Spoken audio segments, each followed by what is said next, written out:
Hello বন্ধুরা, এখন আমি রান্না করব চিকেন আর ফ্রাইড রাইস। কী করে আমি রান্না করি চলো তোমাদের দেখাই।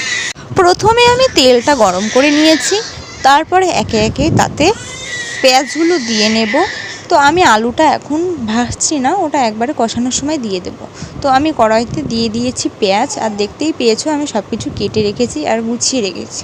তো এখন আমি মশলাটা দিয়েও কষিয়ে নিচ্ছি।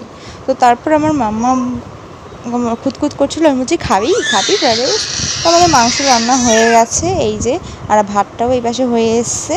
তারপরে আমি ক্যাপসিকাম, বিনস, গাজর এগুলো ভেজে নিয়েছি। তো ভাতটাই দেখো কী সুন্দর ঝরঝরে হয়েছে। তারপরে আমি ওর মধ্যে একে একে কাজু, কিশমিশ এগুলো দিয়েছি। তারপরে চিনিও এখানে অ্যাড করে দিয়েছিলাম, গোলমরিচ অ্যাড করেছিলাম, ঠিক আছে। তারপরে এই যে মিক্স করে, আর একটু স্বাদ মতো চিনি দিতে হবে, যে যেরকম মিষ্টি খায় সেই অনুযায়ী চিনি দিতে। তো আমাদের রেডি হয়ে গেল।